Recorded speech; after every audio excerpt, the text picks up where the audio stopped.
BJP की समन्वय समिति की आज बैठक होने जा रही है उत्तराखंड में, जिसकी अध्यक्षता सीएम पुष्कर सिंह धामी करेंगे। पुष्कर सिंह धामी बैठक में हिस्सा भी लेंगे और अध्यक्षता भी करेंगे। समन्वय समिति की बैठक आज होने जा रही है। विधानसभा चुनावों समेत कई मुद्दों पर इस दौरान चर्चा हो सकती है। जिस तरीके से संवैधानिक संकट का हवाला देकर अभी हाल ही में तीरथ सिंह रावत ने इस्तीफा दिया था और उसके बाद पुष्कर सिंह धामी जो है वो सीएम बने थे। उसके बाद अब सीएम बनने के बाद समन्वय समिति की बैठक है और सीएम कैंप कार्यालय में ही ये बैठक होगी और इस बैठक में अब आगे विधानसभा चुनावों की रणनीति तैयार की जाएगी। इसी के साथ कई अन्य मुद्दों पर भी विचार किया जाएगा, क्योंकि विपक्ष लगातार इस बार सरकार को घेर रहा है और अब देखना होगा कि सरकार किस तरीके से रणनीति बनाकर एक बार फिर से सत्ता में काबिज होती है उत्तराखंड में, क्योंकि आगे विधानसभा चुनाव आने वाले हैं। कुछ ही समय विधानसभा चुनावों में अब बाकी रह गया है।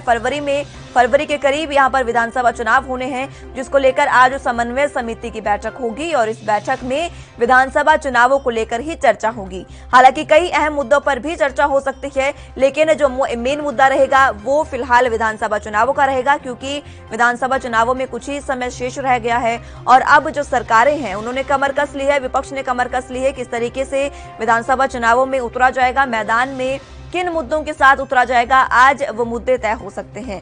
बीजेपी समन्वय समिति की बैठक में विधानसभा चुनावों की रणनीति भी तैयार हो सकती है। इसी के साथ आपको बता दें कि तमाम राज्यों में जो बीजेपी है वो लगातार अपनी कमर कस ली है। रोहित विक्रम सिंह संवाददाता हमारे साथ जुड़ चुके हैं ताजा जानकारी के साथ। रोहित, आज ये बैठक होने जा रही है विधानसभा चुनावों को लेकर चर्चा, कितनी अहम ये बैठक? देखिए मुस्कान, ये आगामी 2022 के विधानसभा चुनाव को लेकर ये बैठक बिल्कुल महत्वपूर्ण मानी जा सकती है, क्योंकि एक तरफ हमने देखा कि कांग्रेस का जिस तरह से तमाम अध्यक्षों का और कार्यकारी अध्यक्षों का राज तिलक हुआ, कितने तामझाम और जोर शोर से उसका स्वागत हुआ। कांग्रेस चुनावी मोड में आ चुकी है, बीजेपी भी चुनावी मोड में आ चुकी है और रही आम आदमी पार्टी वो लगातार चुनावी मोड पर चल रही है। तो भारतीय जनता पार्टी की बीते रोज एक गोपनीय बैठक आरएसएस के नेताओं के साथ हुई है, तो इससे अंदाजा लगाया जा सकता है कि भारतीय जनता पार्टी एक बार फिर से सत्ता में आना चाहती है, क्योंकि 5 साल में 3 मुख्यमंत्री दिए। लगाया जा सकता है कि आज जिस तरीके से विधानसभा चुनावों पर चर्चा होने जा रही है, रणनीति और मुद्दे तैयार किए जा सकते हैं, किन मुद्दों को लेकर किस रणनीति के साथ जो बीजेपी है वो मैदान में उतरेगी? बिल्कुल मुस्कान, बीते रोज जो है भारतीय जनता पार्टी की और राष्ट्रीय स्वयंसेवक संघ की एक महत्वपूर्ण बैठक हुई, जिसमें राष्ट्रीय महामंत्री संगठन बीएल संतोष पहुंचे थे और 2 महीने के भीतर उनका तीसरा दौरा था।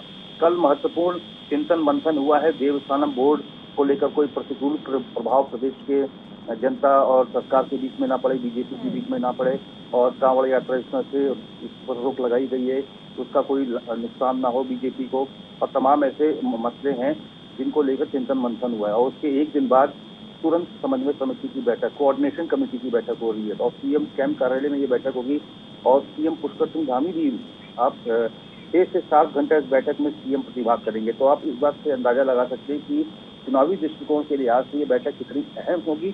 2022 के चुनाव को लेकर रणनीति तैयार की जाएगी। आगे आने वाले रोहित, किस तरीके से ये रणनीति होती है और किन मुद्दों के साथ इस बार बीजेपी मैदान में उतरेगी। बहुत शुक्रिया हमारे साथ जुड़ने के लिए और तमाम जानकारी के लिए।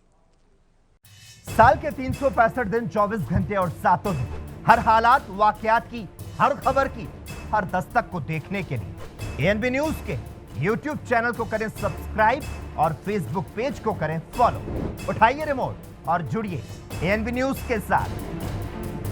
टाटा स्काई चैनल नंबर 1927 और एयरटेल चैनल नंबर 356 पर अब ANB news Jio TV, Mobi app, Airtel extreme OTT, Instagram, Twitter, Google Play और ऐप स्टोर पर भी अवेलेबल है। एएनबी न्यूज, आपकी बुलंद आवाज, आपकी बात।